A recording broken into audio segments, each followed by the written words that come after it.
Haru. Squirrel 3D. Squir 3i 303 13D.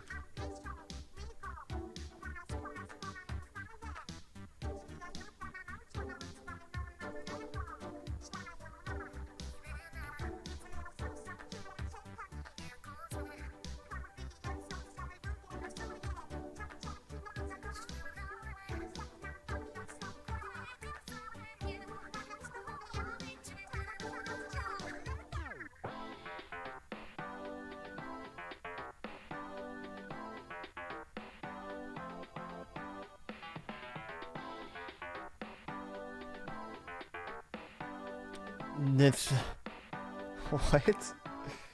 Hello, Emil. Hello, Cleanse Bandai. It's not quite time for the podcast yet. Still got another 12 minutes or so. 3 is an E? No, I know what a 3 is. A 3 is a 3. Don't be trying to trick me. I know what a 3 looks like. And an E, I think. Unless I don't.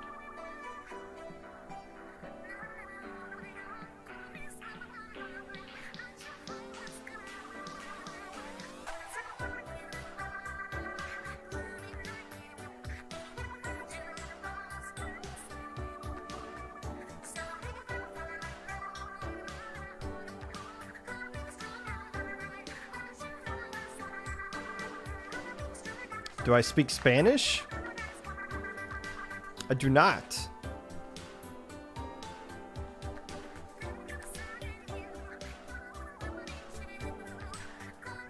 I know how to use Google Translate though. And that thing seems a lot more accurate than when I was in college. 7 years ago.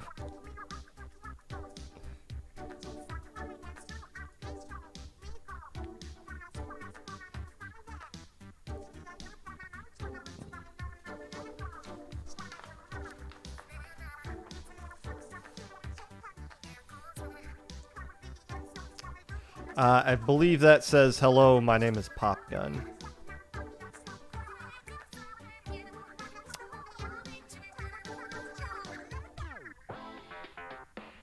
Wait, ¿cómo estás? It's like, how are you, maybe? I guess you could just be guessing it there. Good morning, Damp Waffle.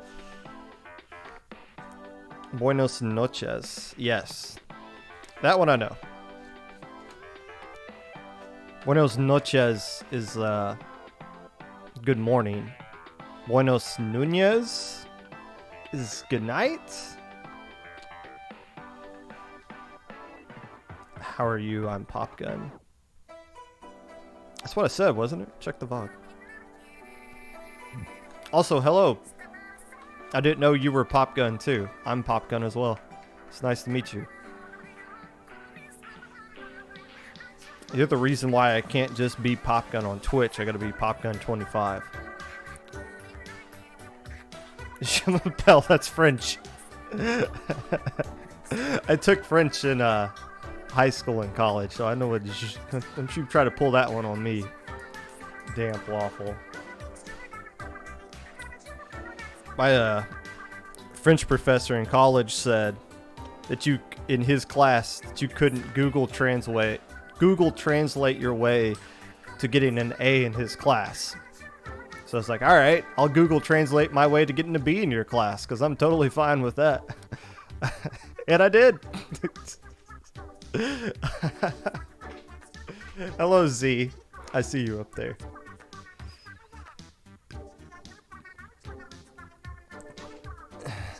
Popgun Multiverse, yeah.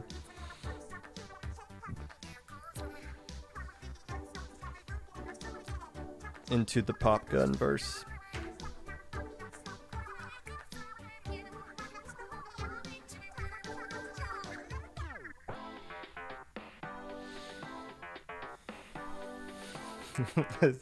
The great Pop Goozle.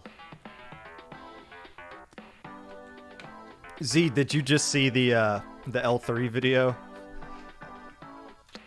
I saw you commented on it in one of the the Sploot server channels or whatever. If anyone's curious, the Rui, I think it is, found a trick that you can spam this way while playing L3, and if you fire, your bullets are going to go like straight up. And I think it also cancels the in lag on an L3 too, so I think you can fire it a little bit faster if you just spam this way, because your avatar is holding. If this is how you normally hold the L3, when you're spamming this way, you're like raising it up in the air, but it still allows you to like shoot the bullet straight up as you're spamming this way. It's so weird. I don't think that's viable because of the, I mean, it seems like it cancels the in lag so you can fire it faster, but I don't think it's viable because you're basically just shooting straight up, and you're like, all of your shots are like 100% fall off, so they're not as strong. But still, it was, I saw that, I guess it was yesterday, I just laughed because it was so hilarious.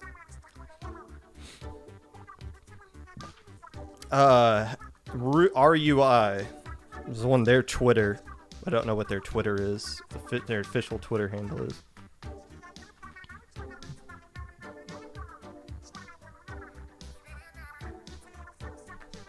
Oh, it's not a booyah, it's a this way. Well, actually, you probably do. It's the same animation for this way. I never really pay attention to what the animations are when you're doing that thing. It's weird because you don't, if your opponent this ways or booyah, you don't see that. Like, you don't see the animation of them do it. Like, if you have a slosher, you'll like swirl the slosher around, but the opponent doesn't see your avatar doing that. So what does it look like when somebody's just holding an L3 like this and the bullets are coming from the top of their head? I'm genuinely curious to see that. Might mess around in a PB with that just for fun.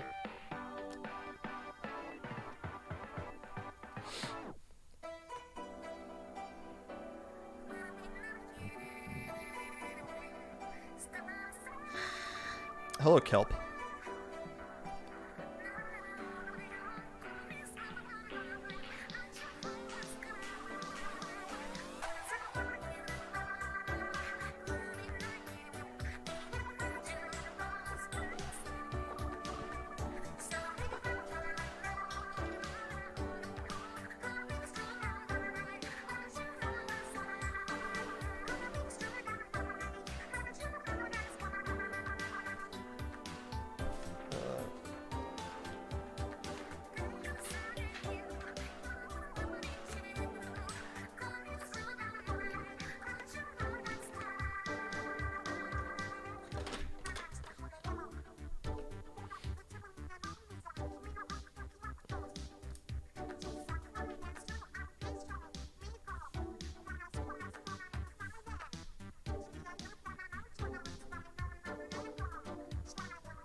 You can't this way in training room.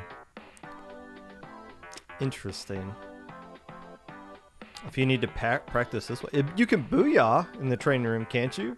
How else do you charge your own booyah bombs in there? But again, you know what? I'm gonna do it right here.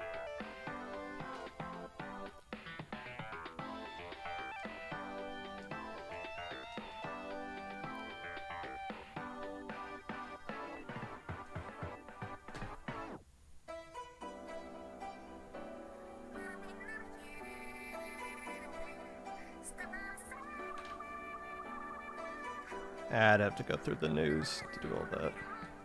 Let's mess with it later.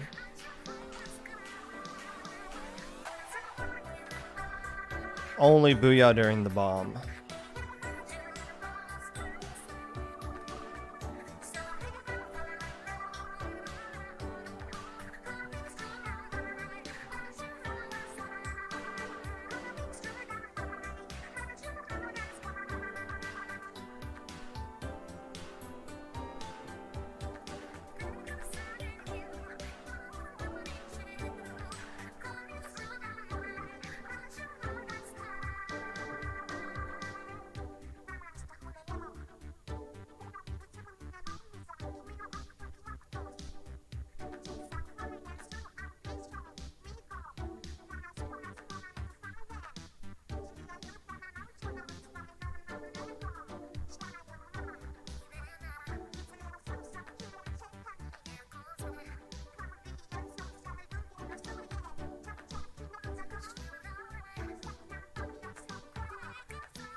Resilience versus Bounty. That's gonna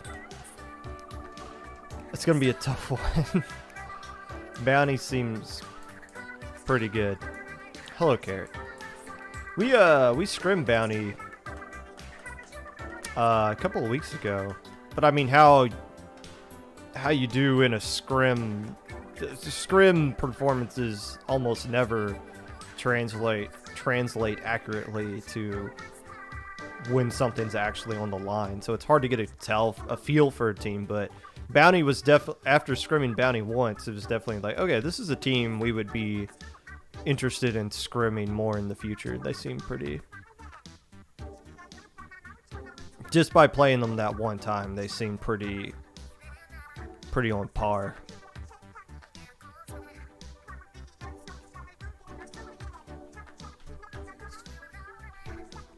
But just going off the scores, yeah, Resilience is gonna... Well, Resilience is scrappy now, actually. I think they're better than when they played twice earlier in the season. But yeah, Bounty took a whooped on twice, it looked like.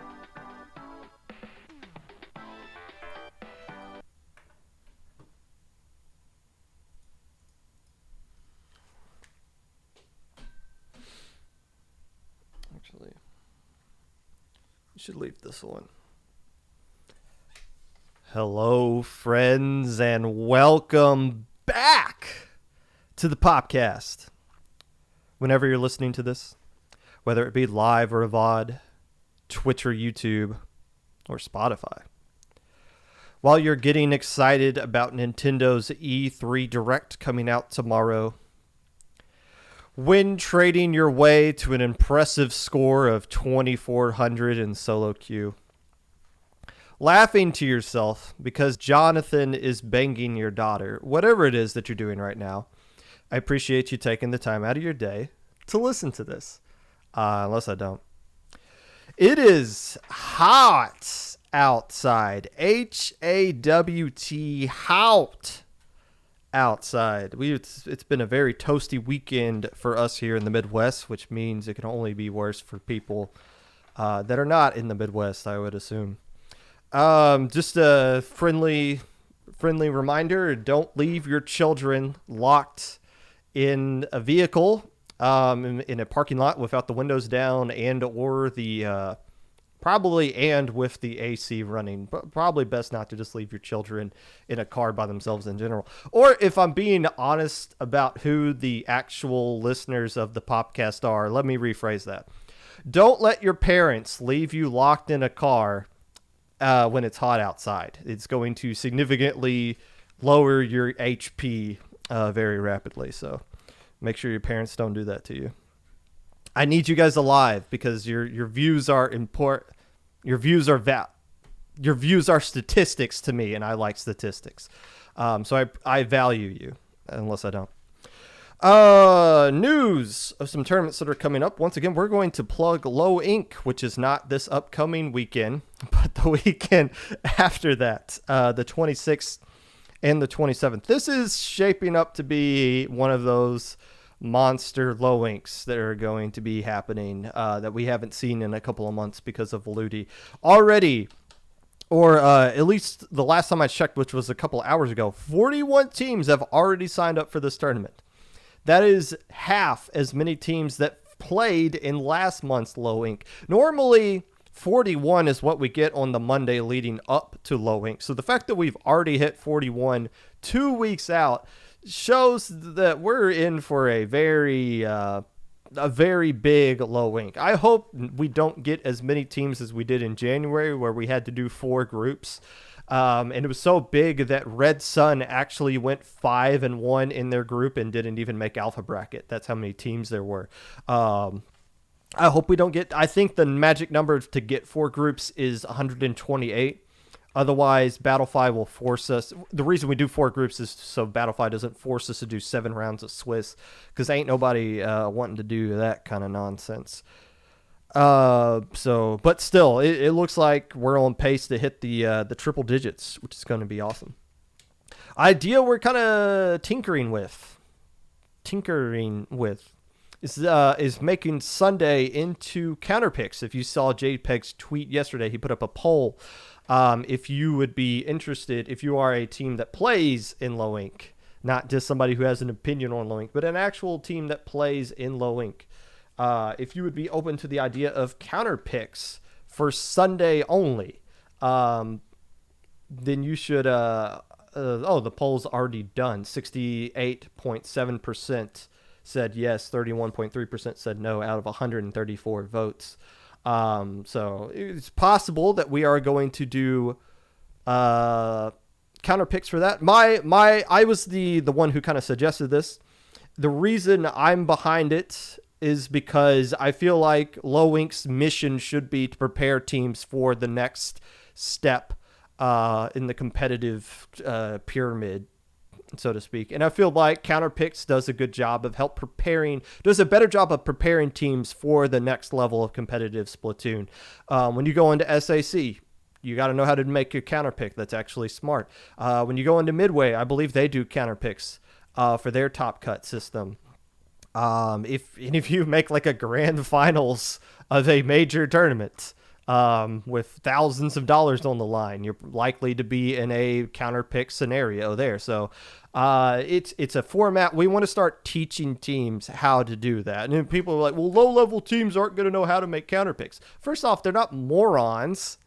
It's not like, oh, I'm a below level team. How do I play this game? Oh, I'm going to do Kelp Dome Rainmaker. No, they're not idiots. They just never had the opportunity to actually practice making counter picks. So that's why we're tinkering with the idea of including it to low ink. So that's not a final thing. I'm just kind of throwing that out there. I threw it out there because I thought the poll was still up, but the poll is closed, so you can't vote anymore on that. But if you do have opinions on that, you can go back. You can always go to the low ink feedback channel on Discord and leave some feedback on your thoughts about that. But I'm hopeful that we will do it this month, and I hope that you guys actually enjoy it. Make sure, if we do it, make sure you make smart counter picks. We always win on Inkblot Art Academy, so we're going to pick that all the time. It's like, oh, what if maybe your opponent is better on that map than you, and you could probably pick a map that's going to work out in your favor against them? There's more things you got to think about here other than just what you personally win the most on. There's a little more layer of depth of strategy than that. And we've seen counter picks in low level tournaments before. LSL did it. They weren't the first to do it. Actually, the first to do it was Ash Cup.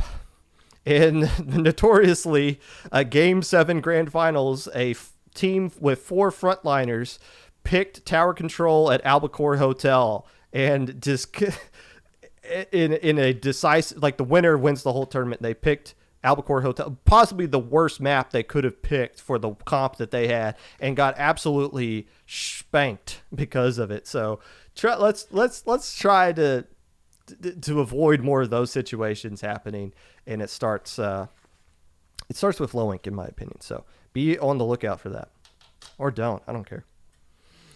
Today we're going to be taking a peek at the Luti finals. A lot of these divisions are ready for them to be into the finals that they're in, at least for the American or World group. I don't even know if the American and World champions are supposed to play against each other or not, if that's been announced or not. But we're going to take a peek in. It's been a couple of weeks since we looked at playoff stuff, so we're going to take a peek back into the playoff stuff. Also, I put out a couple of days ago in my stream Discord channel a channel that was suggest a topic. Because weeks like this, I don't have a lot of things to talk about naturally. There's no stupid drama on Twitter. There's no major tournaments that happened. An organization isn't backing a xenophobe, at least anything new on that. So there was nothing really to talk about. So Mizuno of ITAP suggested, hey, there's some stuff going on in the college scene that me and DRF of Triton Splatoon would like to talk about. So we're going to bring those two people on to talk about ITAP and University of California San Diego esports, and as well as the entire spectrum of college teams, how we can get more college teams coming up here. And we'll ask them about the high school thing as well that Nintendo and Versus are coming up with. So we'll be talking with those two down the line. But first,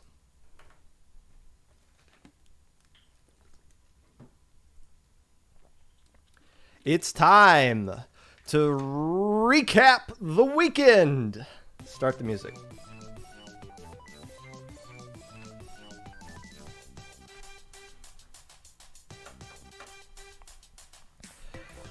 SOS 31 happened on Wednesday, and for some reason, the Div 3 team, Luau, won, beating no title 4-1 in grand finals of the, the Great White Shark bracket, the gold bracket.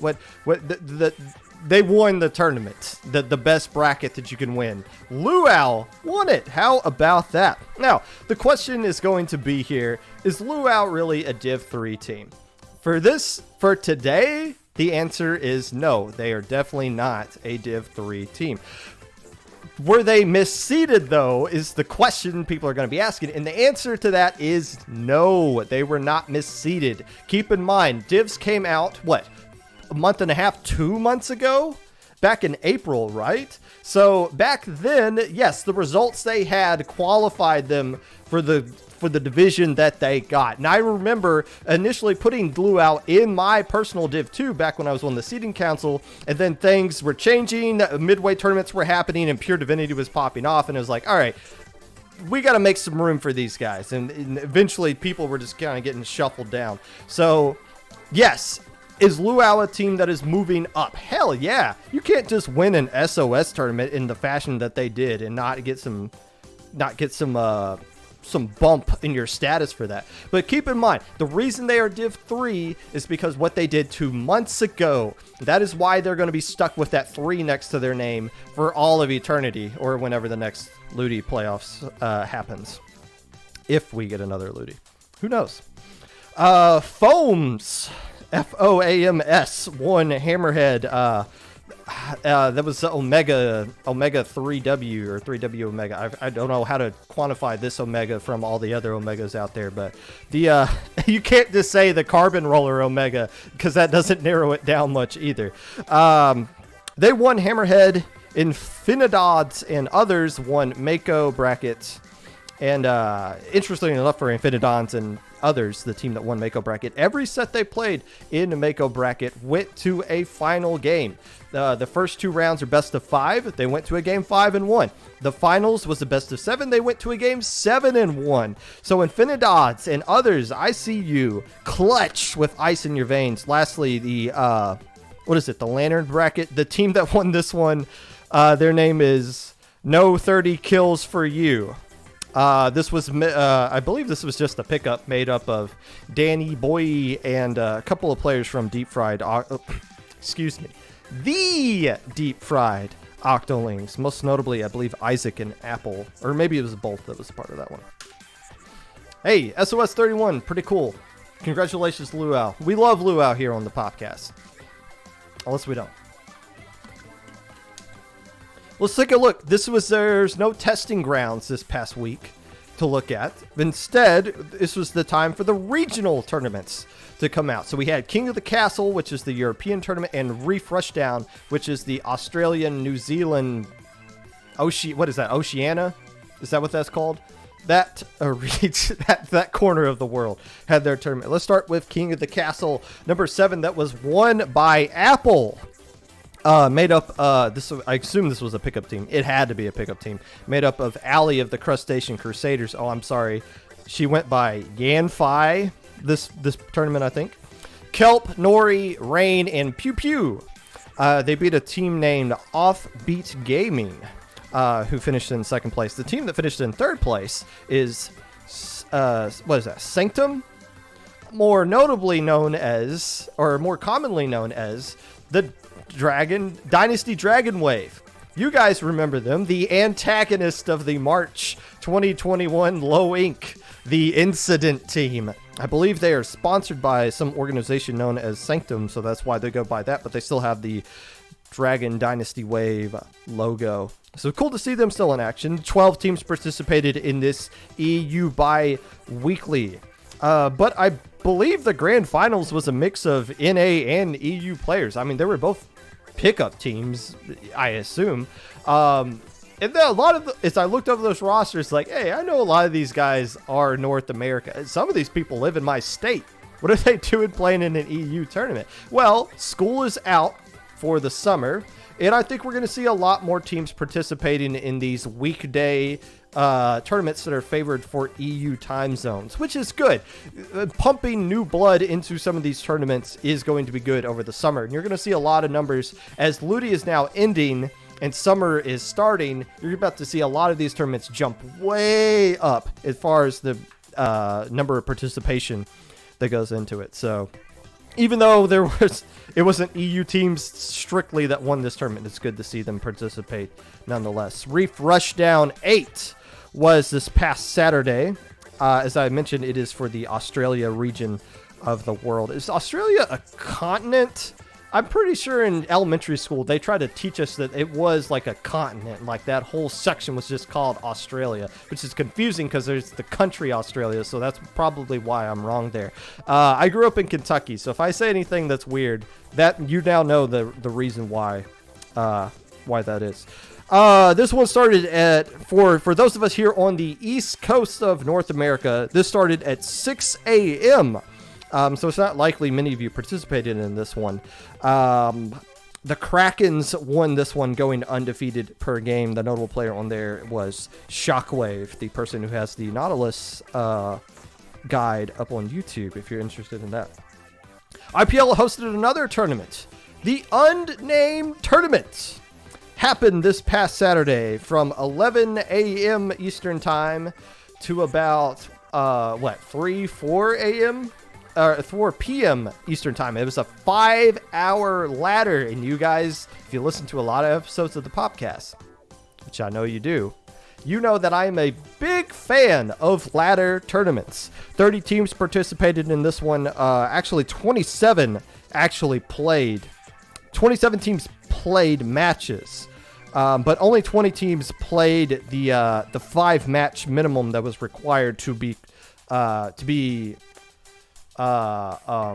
qualify for making top cut in this tournament. So 20 out of the 30 actually got in 5. Now, I had K-Bot on the Popcast, kind of an impromptu chat about a month ago, and one of the topics we discussed was speed ladder. I mentioned how it is my favorite mode for a tournament, and K-Bot was like, yeah, that it's fun. The problem is it doesn't do a good job of determining a true champion.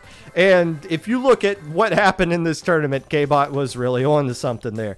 The top 4 teams moved on to top cut in this tournament.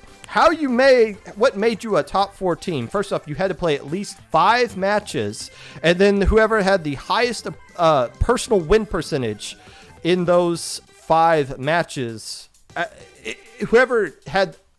if you played 5 matches, the top 4 teams that had the highest win percentage moved on, which means if you just played 5 games and you won all 5 of them, there's no reason for you to keep playing because you have 100% win percentage, which can't be topped. So playing more matches would only hurt you in that way. So that's kind of weird that it disincentivizes you from playing more, and it just depends. Who you get matched up with is, I think it tries to do it around your skill level, but at the same time it doesn't want you to sit there and wait forever for that one team that is also has the same amount of wins as you get matched up. So you could play against 5 low-ranked teams, beat them all, and then just say you're good for the day. An interesting scenario. This kind of did happen. The team that finished, one of the team finished in number 4th place and made top cut, had 5 wins and 1 losses. Interestingly enough, at one point, the Crustacean Crusaders also had 5 wins and 1 losses. If the Crusaders had just stopped there, they would have had a tie break. They would have had to force a tiebreaker with whoever else was tied with them for 4th place. I have no idea what a tiebreaker is, how that works for speed ladder. Maybe it has something to do with your opponent win percentage. I don't know. I have no idea. I'm not even going to try to guess with that. But regardless, the Crusaders played more games, as what you should be doing, because that's the point of a speed ladder, is to play as many games as you can to grind and get better. But because the Crusaders played more games, they eventually lost, which put them in a situation. I think they said they had to win like 4 straight games to make up for that one loss they got, so that their personal win percentage would get back to where it needed to be. So that creates kind of this interesting situation. Yes, Speed Ladder is fun, and I think it's great for low-level teams because it gives you more opportunities to grind. It's like doing a bunch of mini scrims, more so than just playing in a tournament in particular. But the top 4 teams that moved on, or I guess I should say the teams that actually finished in the top of this one. Barracuda won, beating Doki Doki Literature Club with Red Spy Senpai 4-3 in the finals of that tournament, and Chewit Mafia took bronze. Hey, since this tournament is about grinding, let's give a credit to the team who got the most games in, and that belongs to ITAP, who played 12 matches, Crustacean Crusaders and Ink Eye tying in second place with the number of games played at 11. So you can tell who's grinding in this tournament. It's good to see teams like ITAP grinding and get all those matches in. It's going to pay off for them down the road. Last but certainly not least, Duel Inc. number 65 was held yesterday. I became aware of this tourney because they asked on Twitter openly last night, hey, we did a commentator for grand finals in like 20 minutes. Who wants to do it? So I was like, hey, I'll do it. I have no idea how to commentate a 2v2 tournament or what this is about, but we're open to finding new opportunities, and you don't want a tournament to cancel their stream because they don't have enough commentators, which a lot of organizations have had to do recently. Guys, if any of you are remotely interested in commentary, there are avenues to go about getting yourself out there. Commentators are definitely needed. The team that won this Duel Inc. tournament was Legend and Madness, who were defending their crown from last week, where they won Duel Inc. number 64, and I believe they also won Duel Inc. 62 as a duo. Duel Inc. seems like a fun tournament. I don't know what the strategy for 2v2 is. The rule was you can't use Stingray for tower control, and you can't use double Booyah Bomb for tower control, and also there's no Rainmaker, so it's just TC, Clan Blitz, and Splat Zones. Cool tournament to play in groups into a single elimination. Which begs the question, is there a 1v1 tournament floating around out there? I'd be interested in that. I feel like there would be some interest in a 1v1 tournament.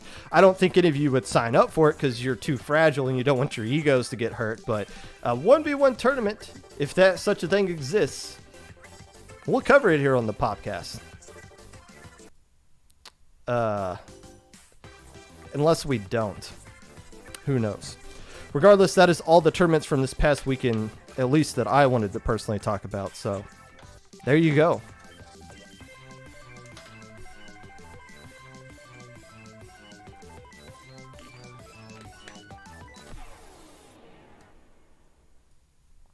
And that was your weekend recap, sponsored by Blockbuster. If you are anywhere near a Blockbuster, I've got some bad news for you. You are stuck in a time paradox. Make sure you go to your local remote scientist and tell them what year you were born in. See if they can get you back to the right time period.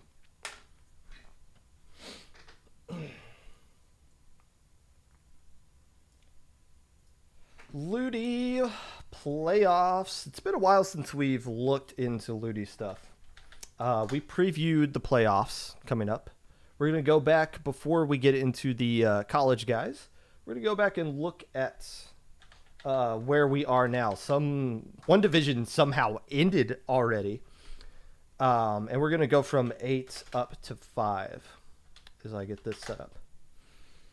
Once again, thank you to Carrot for creating this awesome screen that makes everything much better compared to how horrible, god-awful horrible this screen used to look like back when I just made some stuff together. Chat was going off the screen. There were ads everywhere. It's just a total nightmare. But now, look how crisp and clean this is. So, not every group is going to be like this. We're going to be looking at the grand finals here, but not every division has gotten up to this point. And one, as I mentioned, one division's already done somehow. But we're going to start at 8 and then work our way up to 5. And then next week, we're going to come in and we're going to talk about... we're going to recap Luti as a whole. We're going to talk about what we learned from Luti, what's going to happen in the future, and who the biggest winners of Luti were. Like, what teams really improved their stock over the course of the season.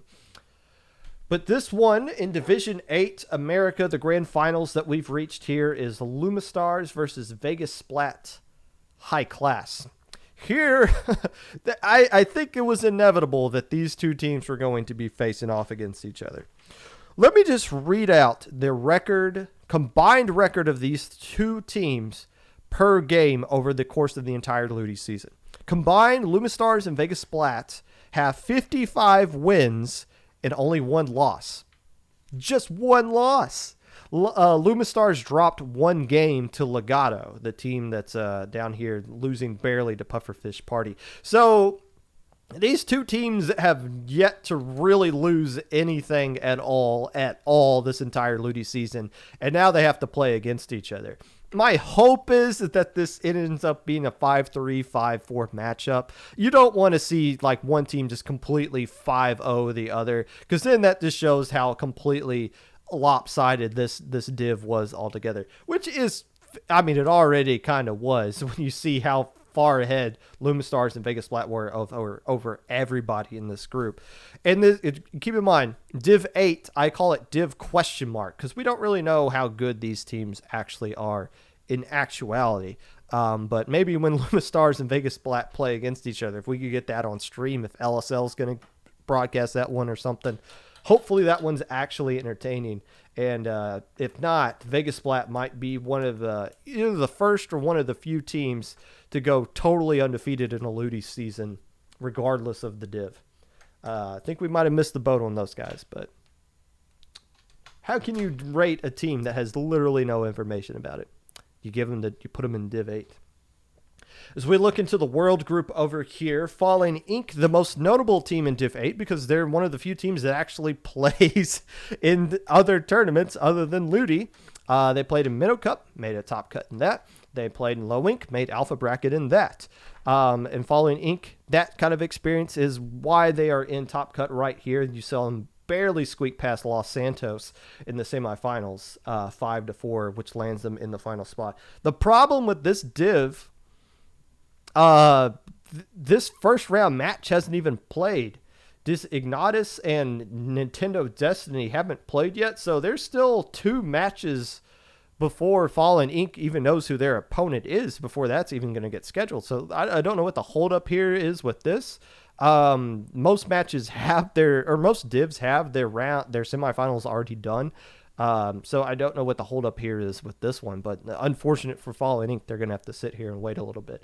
Regardless of who wins this, I think if Fallen Inc. has to play the champion of Div 8 America, I feel like the American winner is going to roll here. I feel like there is a monster hidden in that America between Vegas Splat and Lumistars. Moving on to Div 7. We're taking a look at the American group. I believe I said if Uncracked beat up on Screw the Meta, like just dominated them, that Uncracked was going to run completely unchecked through this div. And they did just that. 5-1 over Screw the Meta. And then they played Power Inc., who's the 6th seed, who didn't even win their own group, and lost to them 5-0. Well, that is suspicious. That is like somebody DC'd the entire time, or somebody didn't show up, or this score got reported incorrectly and they haven't played yet, or something like that. Regardless, at least for now on paper, Power Inc. 5-0'd a very strong uncracked team. So I don't know what happened here. If this was just a legit 5-0, then Power Inc. is a monster. This is a monstrous win for Power Inc. It was a legit set that Squirrel is saying in there. That is really impressive. I want to kind of highlight why this is impressive. First off, because Power Inc. lost to Ink Bashers in their group, but on Cracked, this is a team that went completely undefeated. They didn't play one of these teams because they're dropped, but of the games they actually played, 20-0. And once again, we talked about the team they played, Screw the Meta, was in this Group C, which was a very tough group. That Screw the Meta only lost because they lost to Typhoon 5-4. So this was a really tight group. And when Screw the Meta lost to Uncracked 5-1, I thought this was over. So Chad is saying that Power Inc. straight up beat Uncracked 5-0. Despite all of this, this is a monster upset and a total butt whooping. They had no DCs or subs, so hey, congratulations, Power Inc. That's a heck of a win there. So does that mean Ink Bashers is one of the best teams here? I don't know. Typhoon won their group, so they're going to have to find a way to get past that. But Ink Bashers and Power Inc., if they were to play against each other again, they did meet up in week 3 in kind of a close score here, 5-3. That's a close match right there. A 5-3 result is a close match that could go either way. So if we had that rematch, that'd be nice to see. Usually when we see a rematch, it kind of does get flipped the other way. Maybe one team's a little bit overconfident, the other team's a little bit more hungry. We see it happen in low ink all the time. We'll keep an eye on this one, but we need this Ink Bashers Typhoon match to get going there. Heck of a win for Power Inc. Group 7, a Div 7, The World. So you notice here, the Ink Reapers got past Nebula Inc. And I said that was not going to happen because Isaac got slapped into Div 7. The very strong, what is he, +2, that kind of Isaac. But reports are telling me that Isaac is not on the team since week 3. Which makes sense as to why the Ink Reapers, even though they won low ink, were still able to overcome this really strong Nebula Inc. team, beating them 5-1. And you see they went on to beat Hell Kings as well, 5-2. So Ink Reapers, I don't think it's a done deal that they're going to win this group, this div outright. I feel like Slashers is a really strong team. Slashers is a team that's stuck in that div that Nebula Inc. was in. That Isaac played in. So I don't know how strong Slashers are, but just because Ink Reapers are the more experienced team, you got to give them the nod here. But I'm more interested in seeing what Slashers can do, and if Riptide can, pull an upset against them. Isaac and 2 other Illmatic players are on Bounty now. Well, we're not talking about Bounty. We're talking about Nebula Inc. Moving right along to Div 6. America.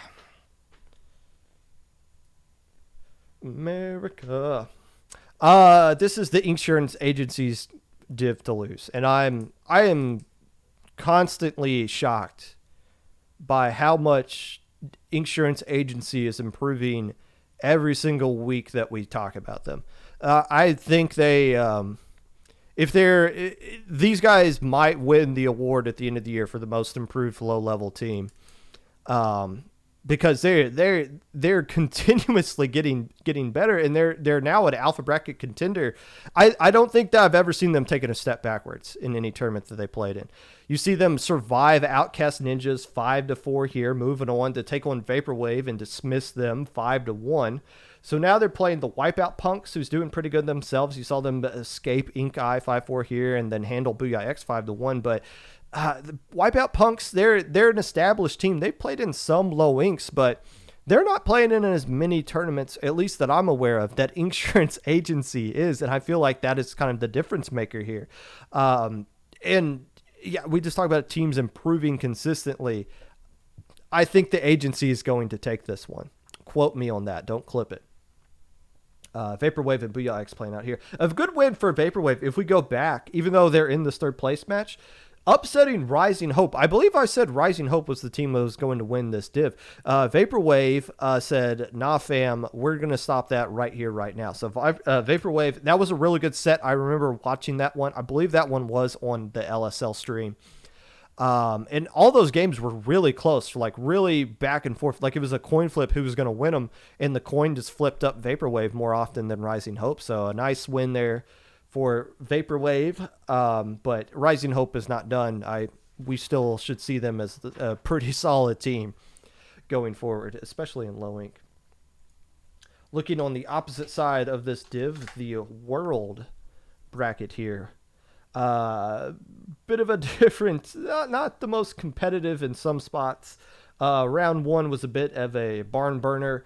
Booyah Ghost sweeping the 60% fish puns. Squadra Assure sweeping to Tinta Shrimp Cocktails, and Sorrow sweeping Inception before they went on to have a close match against Nightmares. They won 5-3. Squadra Azair surviving Booyah Ghost 5-4. So I feel like we have a couple of Div 5 plus teams playing in the grand finals of Div 6. But Pop Gun, isn't that what this is always about? Is that if you do really well in your group, of course you're going to be bumped up a div? Yes, but I feel like Sorrow and Squadra Azair have shown from day one. It's not like they improved from being a Div 6 team to moving up over the course of the tournament. They've been proving this entire time that they're just too good. That they probably got underseeded. So we don't know where they actually are. Thank God they don't play in low ink. That might be a total. They might just rip low ink apart if they were to play in it. Regardless, Sorrow and Squadra Azair, I don't know who to say. Those two teams are really strong. It's going to be a coin toss.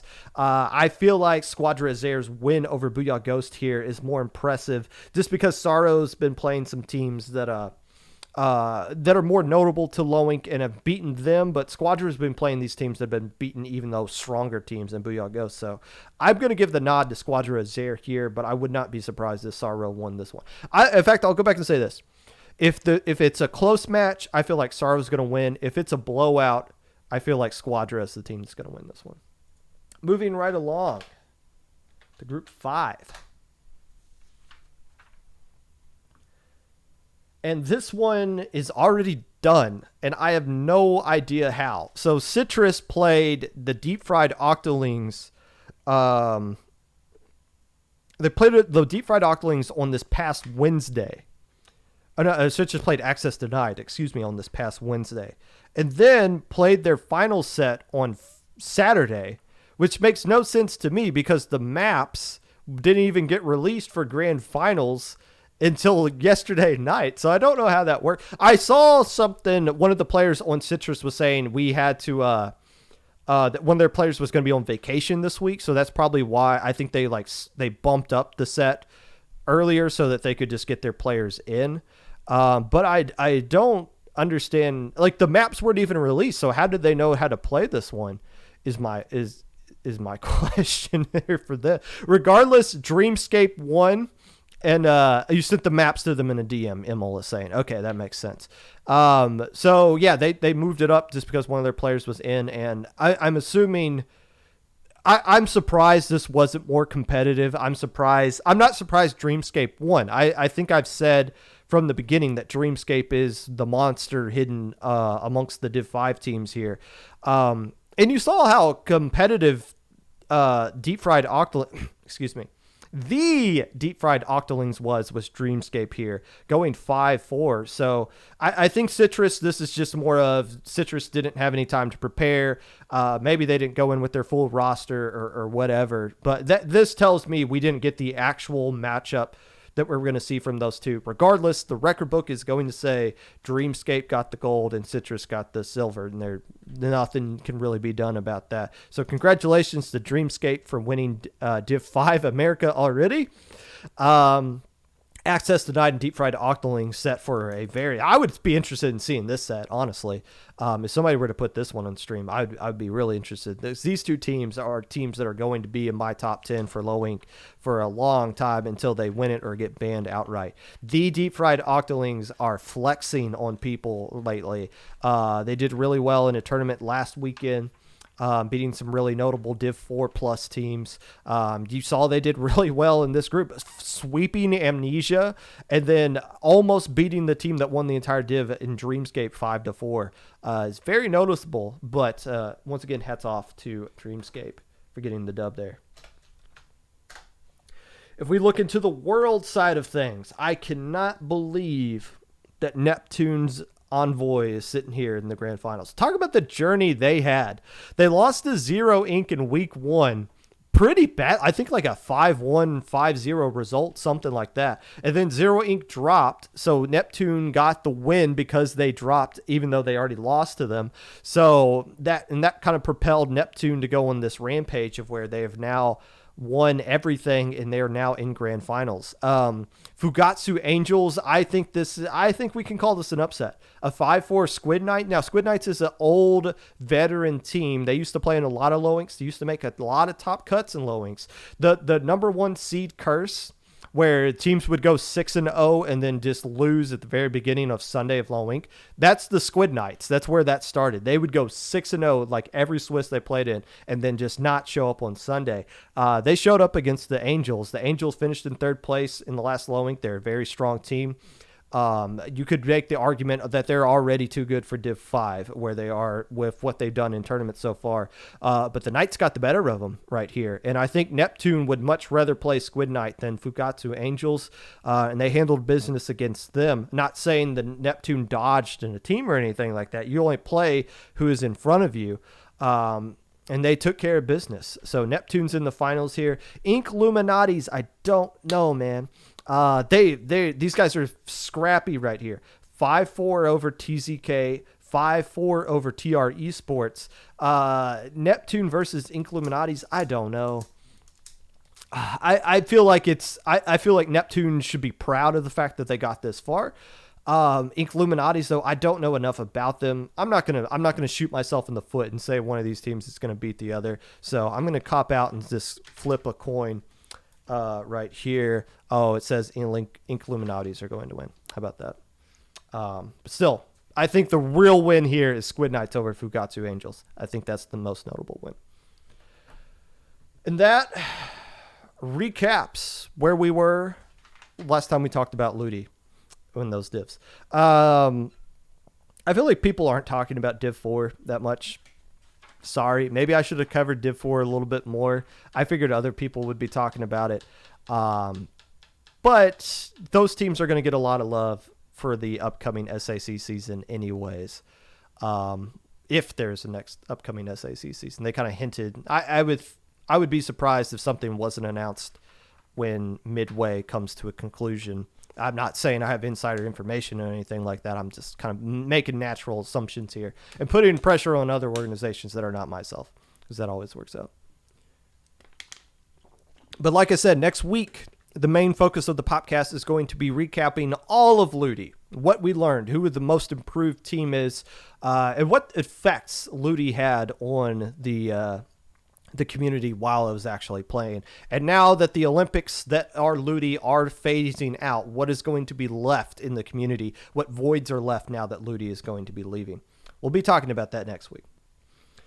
But for now, we're going to shift gears a little bit and start talking about not just the future of what the competitive scene is going to be, but a lot of you are going to be heading to college for the first time this upcoming semester. A lot of you graduated high school, and you're probably wondering, how do I form a college team? How do I get to be the next ITAP, the next UCSD esports? Well, let's talk to the people who have actually gone through and accomplished stuff like that. So we're going to be talking to Mizuno of ITAP and DRF of UCSD esports. Mike check. How are you two doing today? Doing pretty good. That was DRF. Mizuno. I'm doing good. Am I I'm happy to be here. Am I pronouncing that correctly? Mizuno. Yeah, Mizuno, like the Japanese brand. What does DRF stand for? So DRF's actually just my initials. It's a very original, screen name. Yeah, because the screen names that I normally use are greater than 10 characters. So thanks, Nintendo. There you go. Well, regardless, I'm happy you two could come in. Thank you for suggesting this topic. It's been a while since we've gone back to talk about college stuff. I had Magic 8 Ball on 40 episodes ago. I don't know. We talked about CCA, the College Cephalopod Association. So, but let's actually talk to some of the teams. You two are you're not the only college teams here. that we have in the competitive scene, but you're definitely the two most notable ones. So I guess let's try to do this to where it's not awkward, because it's been a while since I've done two different people in the same VC before. So let's start with ITAP and then Triton when I ask a question. But basically, it kind of explained the origins of how your team was first formed, your college team. Yeah, I could start with ITAP. Yes. By the time the Splatoon at Purdue club organization was formed and we started hosting our meetings and spreading the word to students on campus that, hey, we exist, we kind of got some of our members going. We had consistent members with our officers and some people who have been there from the beginning. Myself and E Wang, aka Jolteon79, were officers, and then Strum and Gaisicle were some of our our founding members to the organization. So they were they were some of the ones to be this kind of the first population. And as we started the new semester, the we Magic just said, "All right, we are thinking of starting some teams for to represent Purdue in the competitive scene. Who's interested?" And we all just us four, we just raised our hands, and it was just therefore decided. So there was no votes, no tryouts, very informal, just four people raising their hands in the air in a giant computer lab, and then it was settled, just like that. That sounds like quite an origin story. Do you know how long ITAP's been an official team? We've been an official team since the week after that whole majority vote, I guess. So that was back in January. The moment we kind of got together, got our schedules down, figured out what classes we had, and when we had free time in between those classes, that was the day. Cool, we're a team. Let's get started. And how about for Triton Splatoon? What is your guys' origin story? Yeah, so I'll try and keep this short and sweet since I know we got a bit of a schedule to keep, but Oh no, go on. The longer the stream goes, the more views I get. So talk about it. It's fine. all right, for sure. So it would be January 2019, I believe, is when there was a tournament being hosted called Winter Game Fest, hosted by Sixth TechCom. They're an organization on UCSD's campus.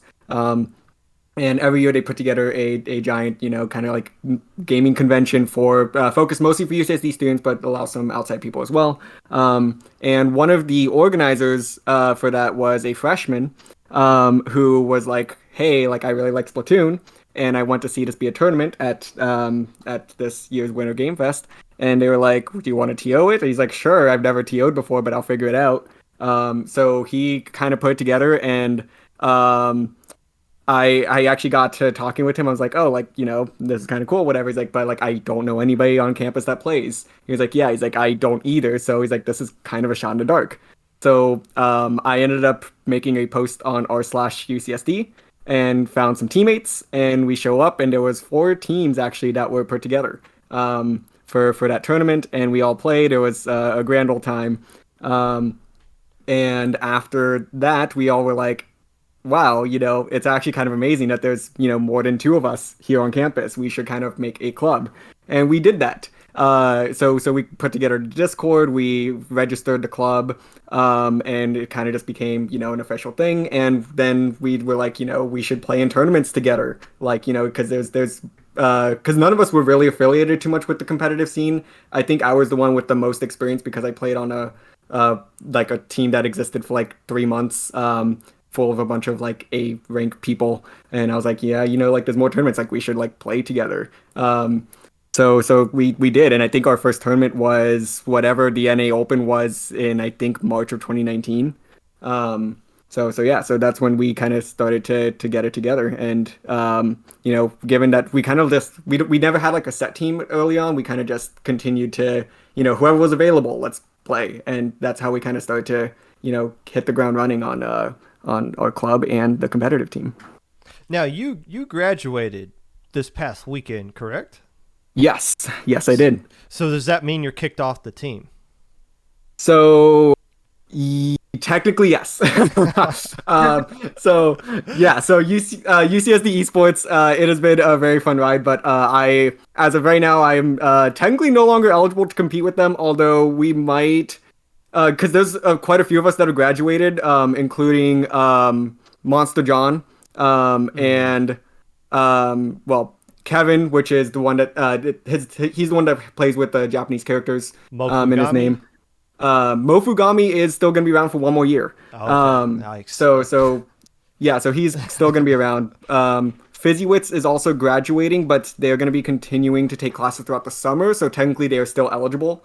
And same with Totorobot. Totorobot, I believe, is gonna be departing from UCSD as well, but it's gonna be around for the summer. So hence why we can actually put together a team for Riptide. Right. As I'm just thinking, the thought of creating a college team, well, the hardest thing is going to be finding three other people on your campus that A, knows what Splatoon is, and B, are actually somewhat legit and good at the game. Because most people struggle finding three other people across the planet that they can do a team with. So I guess the question I would ask is, how would you, if somebody else is trying to start a college team, how would you suggest they go about finding three other people minimum on the campus, whatever campus they're at, to get a team started? I guess starting with Mizuno of ITAP there. So DRF actually kind of foreshadowed it a bit when he was talking about the Winter Game Fest that he participated in with Triton. Reddit is surprisingly a really good resource. That's how that's how Splatoon at Purdue is also find a lot of its current student base as well. Um, Students often hop on Reddit for their specific college to find posts about, oh, hey, I'm in this class. What am I doing? Or, hey, are there any clubs to join this upcoming semester? Do you guys have any call outs? We've seen some success stories from the CCA where people hop on Reddit and they've actually found some people at their university just through Reddit. Taking to social media is probably the best course of action, especially during COVID. It's harder to connect in person than it is through online. So other social medias where you can interact with students. Twitter, I know, is kind of hard to do nowadays because, like you said, it's hard just to find three people all on your own. But if you're able to find specific social groups in your university outside of Reddit, like maybe other gaming groups, not just Splatoon per se, but a lot of Splatoon players also come from Smash as well. We've known a couple of students at Splatoon or Purdue who are involved in both scenes. So it's kind of dipping your feet into different pools of, I guess, places to look, if that makes any sense. Yeah, I mean that makes sense, because I guess most people, when they're looking to at the level that we play at, the most when you're finding a new player, you're looking for somebody that's already in the know of the competitive scene. But you guys are kind of talking about, you go to Reddit or somewhere else where you're bringing in people to the competitive scene, be like introducing them to what competitive Splatoon is, and then just kind of building them up from there, finding which makes a lot of sense. Reddit is how I became aware of competitive Splatoon, just through Splatfest, and then eventually found out Discord, and it just on from there. So that makes some sense. So each of your teams are officially recognized as an official esport by your respective university. How were you able to do that? And for DRF, I believe your team gained and lost and regained accreditation from your school, because I remember you guys kept changing your name from UCSD Esports to Triton and back and forth. Is that correct? Yeah. So okay, so here's kind of what happened with that, because yeah, you're right. Especially it was more in the fall that was a thing. So we are just a club, and then we also had the esports team. So I guess our origin story with how we became officially recognized by UC San Diego, it dates back to G7. So we actually, as a club, asked the associated students, they handle all the sort of clubs and funding for clubs and whatnot. And we're like, hey, like, we want to go participate in this like tournament up in Oakland. Would you guys fund us for that? And they're like, sure, we'll give you 3 grand. So they gave us 3 grand. So we managed to send, I believe it was 7 of us. Is it 7 of us? We'll go with 7 of us. Up there, and we compete under the name Train Splatoon because part of the university policies and regulations and whatnot is that we can't have UCSD in our name unless we are officially sponsored by the university, and we weren't at the time. But around at the same time as well, UCSD was looking into building up an official esports program. They were running some kind of trials with League of Legends, Overwatch, and StarCraft, I believe, were the 3 main games. And while we were up at Genesis 7, we actually ran into somebody who was working for UCSD Esports. And they were like, what? And I actually knew them personally because we had actually taken a class together. And they were like, what on earth are you doing here? And I'm like, well, we're here because we got funding for our Splatoon team. And they're like, wait, really? I'm like, yeah. And we're like, yeah, like, we have a solid team. Like, we decided to just come up and give it a shot. They're like, wait, one, like, you guys should just be part of UCSD Esports. I'm like, well, can you get us in? And they were like, yeah, like, just let me give me a few weeks and I'll talk to some people. And yeah, because like if that's the case, then you guys will get everything covered. Because we were paying out of pocket for food and transportation and a little bit of transportation around the Oakland area. But they're like, yeah, no, if UCSD Sports would cover that too if you guys were part of it. So yeah, so lo and behold, summer rolls around and that's when we get the call and they're like, yeah, like we want you guys for UCS to be actually part of UCSD Esports. So sorry, a little bit long-winded there, but but going into the Train Splatoon versus UCSD Esports is that given the Train Splatoon is more of like the club name, and UCSD Esports is our official roster, like the university sponsored team. And whenever we used Triton Splatoon this past year, it's normally because we had other people that weren't part of that official team. Because we also have a lot of friends that are alumni or friends of friends that attend the university that kind of played with us. So they were just hopping on the Train Splatoon name. But whenever it was UCSD Esports, it was kind of that core group that was actually sponsored by the university. So back during SAC, I think we played a team called Sprite and Tratoon or something. Well, what was that? that was okay. So that was when I think there was like, I want to say there was like 12 of us that were actually like part of the club that was available to compete in SAC that weekend, and we were like, wow, like this is the most we've ever had. So we're like, you know what, let's just make a second team. And we're like, we need what on earth are we gonna name it? Like Triton Splatoon B? We're like, no, you know what, let's just switch the front letters or whatever. We'll just be Sprite and Tratoon. Okay, so that clears up that mystery. I was like, am I going dyslexic? What is this here? I don't understand. I guess it doesn't surprise me that San Diego. You kind of talked about the trial was like League of Legends and StarCraft. I guess it doesn't surprise me that California in general is getting on board with this. I think Stanford was the first team to try to make like an actual NCAA version of a esport or something, or like the first university to try to recognize something like that. So I guess it makes sense that it's kind of trickled down the coast there, this esports boom in college stuff. But how it goes from California all the way to West Lafayette, Indiana is beyond me. But Mizuno, ITAP was a team for over a year before you guys officially got endorsed. But what was that like? So the origin story for Splatoon at Purdue is very simplistic, I guess.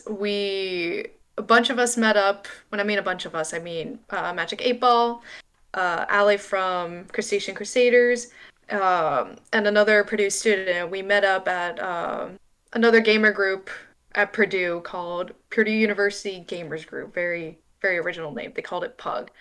We quickly realized, wow, there's actually more of us here. Why don't we start something?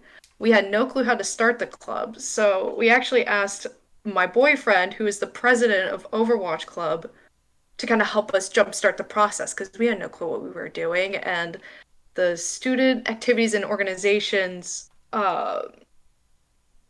staff were very, very unhelpful to start things off for us. So once we got through the process, we were finally able to become club once we got those requirements. And then their ITAP was just born after that with just raising our hands. And they didn't make you change your team name, or they said you guys can keep ITAP. Was there any like, oh, because you guys have Purdue technically in your name, you can keep it, or was there any like conversation of like, hey, we want to make sure the school is represented somehow in your name? So with the copyright as a club, when ITAP was first formed, there wasn't a concern necessarily, as long as we don't explicitly state that we represent Purdue. That's why we use the acronym Mm-hmm. ITAP, because it also represents the school's online and internet system there. What's it called? Internet technology at Purdue, which is very original. Oh, okay. So The ITAP's an con actual thing. All right. Yes, it is literally a thing. We joked about ITAP because the internet system at Purdue can be very, very poor, Mm. especially when it came to our first practices in just league sessions. But in terms of the ITAP name, now that we're actually part of esports, uh, which is represented through the recreational center at Purdue, that has yet to become a topic. They did like our team names when we were discussing it and showing it off in a presentation, but they haven't actually said anything official about the team names yet. So we may or may not expect a team change names for both ITAP and PAL, Psychedelic Air Launchers. PAL might be a different case though, because they don't actually reference Purdue at all. It's just PAL is the name of the internet that you connect to on your phone at Purdue. So it doesn't Oh. actually say Purdue. So we might have a little bit of luck there for PAL, but for ITAP, that future is a little uncertain for that name. Uh, what all benefits come with being recognized as a legit esport by your university as opposed to just being a normal club at Purdue? Sure. So the big thing for us that we struggled with was funding and uh, a space to have consistent practices, consistent club meetings. Those two things were a huge factor, and the esports, see the recreational center is able to provide those. They are actually looking to book spaces for their esports communities somewhere at Purdue. And they are also hoping to provide a more consistent budget for us to work with as Purdue is looking to allocate resources to the esports community. So with those two things, we'll be able to hopefully provide a more stable future for the club and the teams. Because at the end of the day, we want to support both our teams and the greater Splatoon at Purdue community. And being a part of this esports program allows us to do that. In DRF, you mentioned you got $3,000 to go to. I believe it was Genesis was the land that you guys were able Yeah. to go to with that. Were there any other perks that you get? Like, do you get your own kind of space to practice in person with each other, or anything else as being endorsed by your university? Yeah, I guess kind of to clarify a little bit, the $3,000 actually came from university club funding. So that was Oh, okay. before we were part of the official esports organization. Um, so, but now that we've joined esports, esports has told us, we will cover, if you guys want to travel to lands, we'll cover literally everything, like everything, including airfare, the venue fees, hotels, food, local transportation, which the food and local transportation came out of pocket when we went to Genesis since we were relying on club funding as opposed to the esports funding. So yeah, so esports they've kind of said, well, we have your back. We'll literally cover everything. Hopefully you guys don't have to pay a dime out of pocket to be able to go and participate at these lands and whatnot. But since UCSD esports is also a pretty new thing in general, I believe with Splatoon we joined in on their second year of kind of existing. Um, we so I guess we don't exactly have a space yet. That's actually something in the works. So right next to the gym there was a bar that overlooks the baseball field at the school and whatnot, and that ended up closing down. And the university's like, hey, we're gonna turn this old bar into a temporary esports space. Because you guys need a place to do something, but we also want to go bigger and better. But you guys need a space like soon rather than later. So part of UCSD is our joke is that UCSD stands for under construction and socially dead. And the under construction part, it could not be more true. Like there was always construction going on around campus. But apparently there are plans to build something a little bit bigger and better in the long run of things. So we technically do have a space. We haven't managed to take advantage of it yet because of COVID. And I think like we have like one, maybe two people that actually live in San Diego, right now. So yeah, we haven't been able to take advantage of that yet, but that is an option as well. And they've also got jerseys for us, which I guess they're gonna ship to us soon. Which I guess for me doesn't matter as much since I'm no longer a student, but I'll get a cool jersey nonetheless. And then the last thing, which I guess I need to be a little bit careful. I guess I can't say it's guaranteed, but hopefully UCSD Esports doesn't get mad at me. But scholarships are in the works. We apparently have a sponsor on the line who is saying that they are down to give our students scholarships for participating in esports. But the amount and how many scholarships are available, how that's going to be distributed remains to be seen right now, but scholarships are on the line. So you're not breaking any news, but if I'm reading you correctly, you're saying there is a way somebody could get a scholarship by playing Splatoon 2. Yes. That is wow. weird to think about. So there you go. The breaking news right here on the Popcast. Play if you're good enough in Splatoon 2, you can go get a scholarship potentially if the right sponsor comes through. Are your expenses covered for Riptide? They should be. You would have to talk to I guess the team manager. That would be Adam. He's the one that's been coordinating all of that stuff. So as of right now, last he told me is that everything should be covered, because if it's not covered, I'm gonna be mildly upset. But hey, I'm not the one that's gonna be paying for it, unfortunately. Unfortunately I can't go, but I guess fortunately I'm not paying for anything. Putting your X peak on your scholarship application. Yeah, that's when trading for scholarships. That's the future here. ITAP, are you guys? Did the school pay for you guys to go to Riptide yet? That's a really funny thing you said that there. Oh no.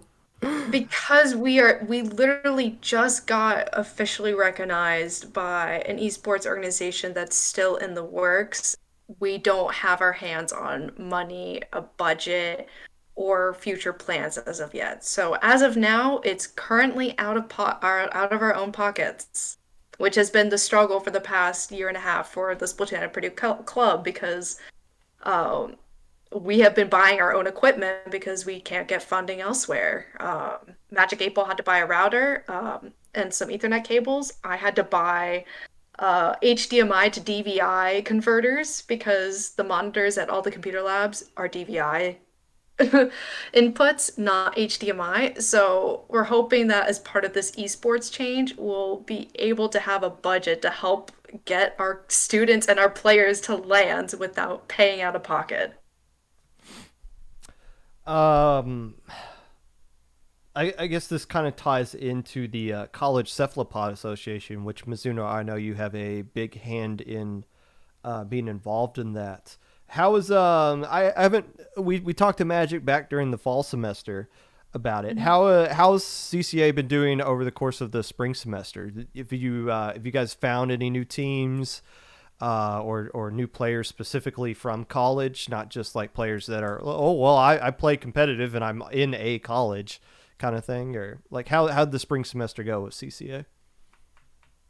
Been going steady. And in regards to players and people involved in the CCA community, we've noticed some students being able to find each other. So we have found some consistent pairs of people from across the US with several colleges being found, thankfully. So those players just now have to show up to our events when we put them on, which I can understand can be tricky at times during the semester, but hopefully we'll see some more coming this summer. Wink, wink, nudge, nudge.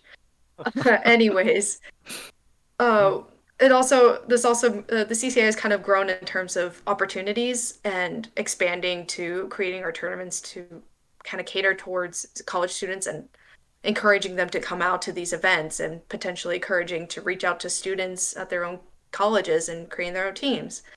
For instance, Florida GameCon, we were able to work with another college who hosted their own online convention, and we were able to provide a really nice prize pool to just college students.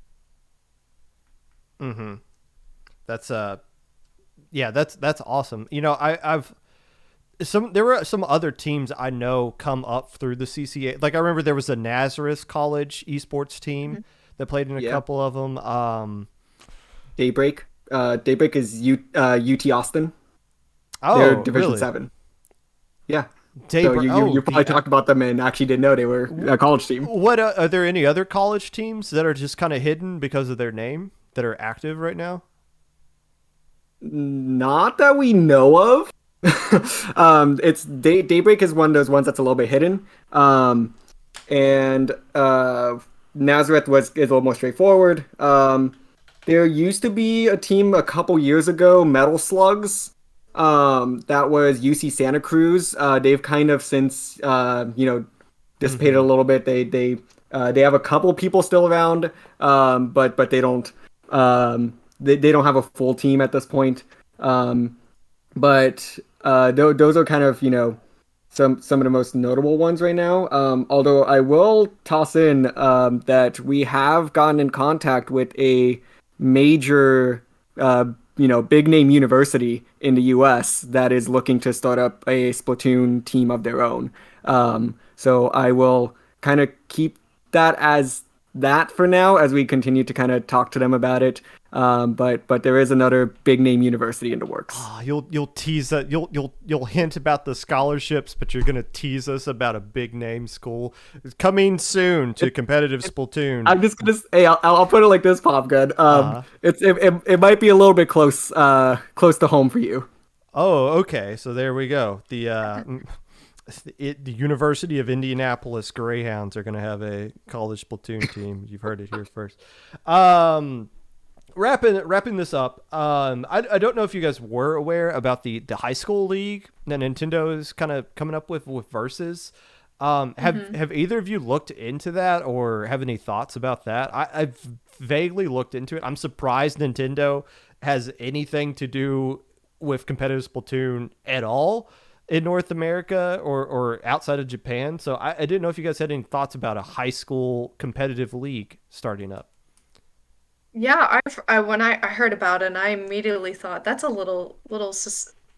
that seems really unreliable and not as stable to me because high school is a very yeah, you could have students who are interested in video games and esports, but esports in high school is such a new thing, and same with collegiate, granted, but I personally don't see it as something that's very reliable. I think it's a great idea, but if you're only going to give them a Switch and try to encourage students to play Smash and Splatoon with just a Switch, it's not proper. You're giving a lot of mixed signals here.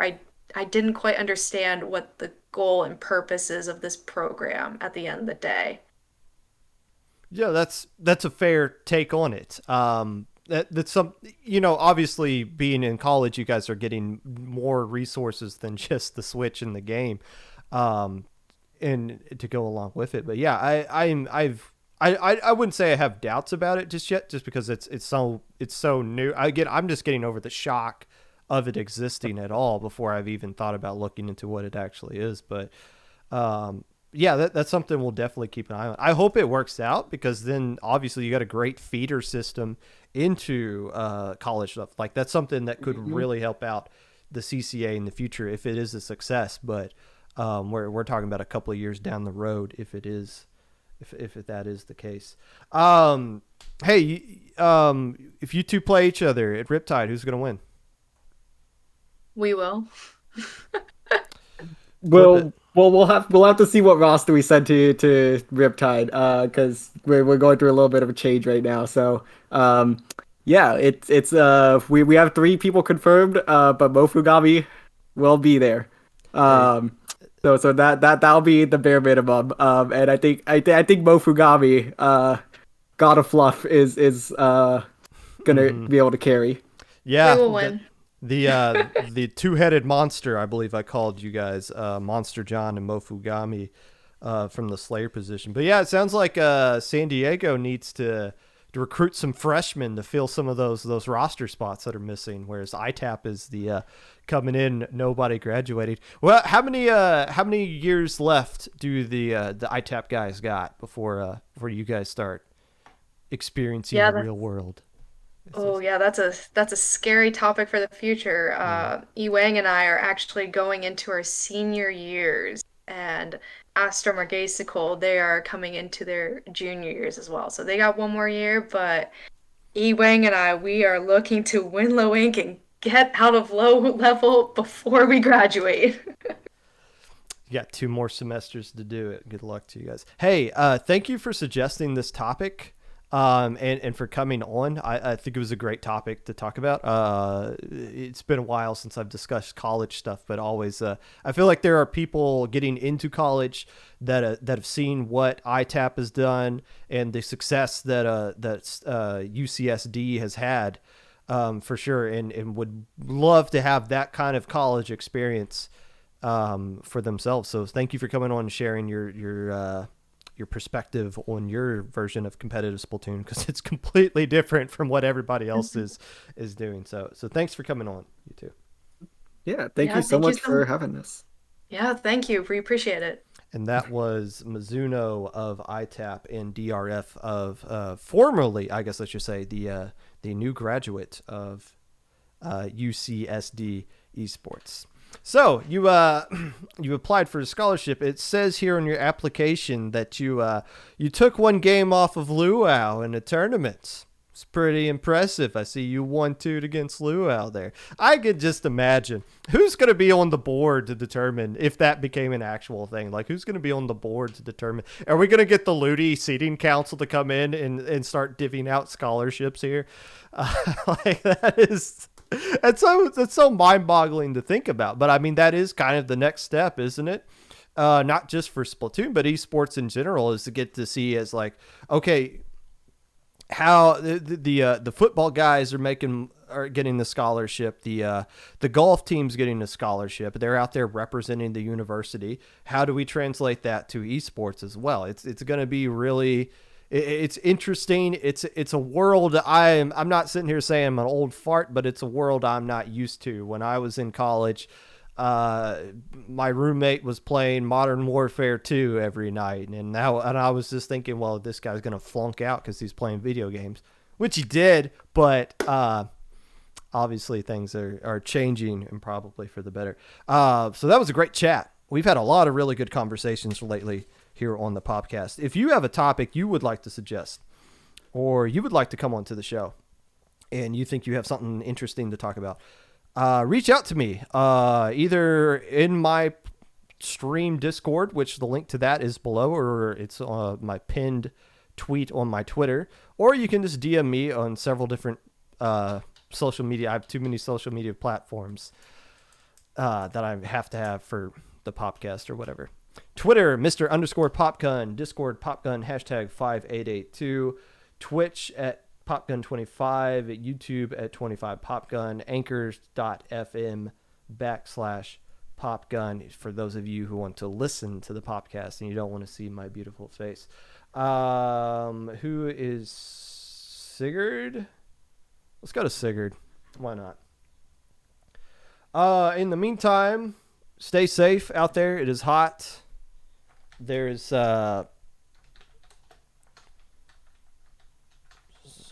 still a pandemic going around. Make sure you keep wearing your mask. Make sure you look up how to spell the word berserk. There's an R in there.